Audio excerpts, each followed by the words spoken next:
So this is chicken yassa. Thank you for clicking on this video. You've obviously used the QR code to come over here and see how I make this wonderful dish. It's really quite simple, but it really does give a lot of flavour. So I really do hope you enjoy it. I hope this video is also going to be really useful for you to actually visually see how I make it rather than just reading the method in the cookbook. If you find it helpful, please do click that like button. And if you haven't been over to my YouTube channel before, then please hit the subscribe button as well. If you need any more info, there's lots of it over on my website. Of course, you've got my other cookbooks available on the website as well, plus my recipe subscription. So that's all available at www.susannaskitchen.uk. Right, let's start making my chicken yassa. We need a food processor or a blitzer, something that's going to make a nice little paste for us, which is going to go onto our chicken and make it super, super tasty.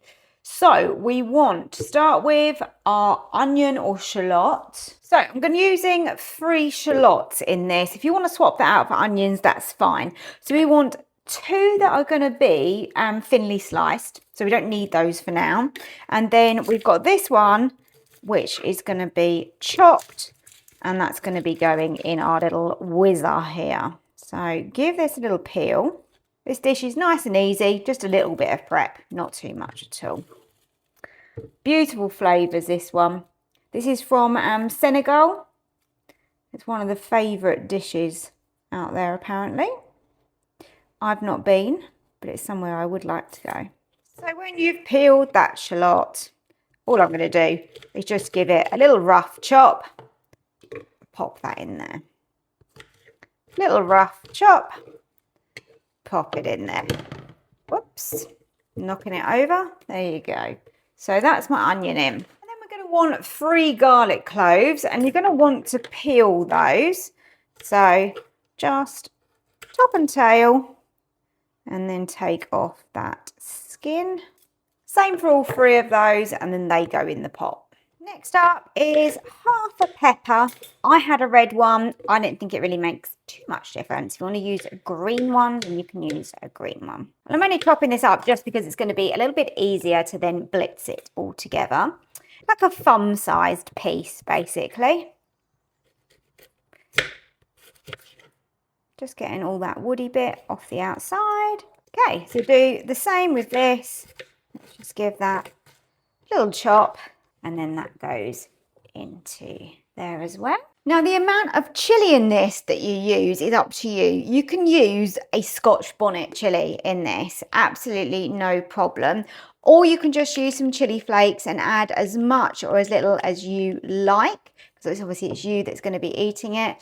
I've got like a ½ teaspoon of chilli flakes there. I've got some parsley from my garden. Just giving that a quick wash. Now you want a handful of flat leaf parsley. So just a handful like that. In that goes. And now this is going to need a good pinch of salt as well. And now for some liquid, because of course that wouldn't work without the liquid. So we're going to get the juice of a lemon. So here comes the juice of a lemon. And I'm using a tablespoon of Dijon mustard in there as well. Now just to give that a really good blitz. Okay, so bringing my chicken in. So we've got 4 chicken drumsticks. I have sliced up thinly the other 2 shallots that we had earlier.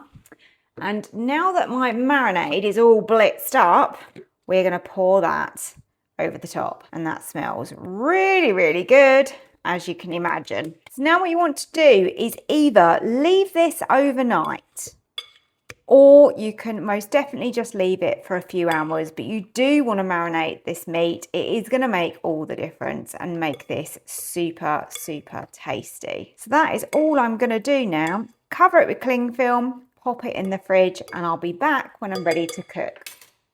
So I'm adding the marinade that we had all over the chicken into the bottom of the Ninja pot.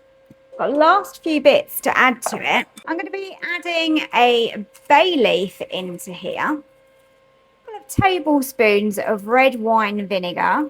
And let's add a little bit of salt and a little bit of pepper as well. And then we can lower our chicken over the top.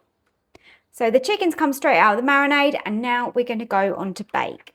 I've just lifted the chicken out and we have got our sauce now in the bottom. So that was originally our marinade. To loosen that, I'm going to add some water. Now this is still warm. Obviously you can add it, you can put a sear and saute on if you need to.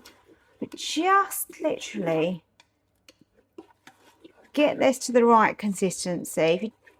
Just to make it a little bit less thick, just so that will run over and coat our chicken and work really well with the rice as well. When you're happy with the consistency that you've got, you are ready to serve. All dished up, I've got some fluffy rice to go with it. The chicken is juicy and tender, and we've got that beautiful marinade which has now turned into a sauce for our chicken. Topped it with some olives and some parsley. Nice and easy dish this one, and super tasty. I hope you give it a try and I hope you really enjoy this.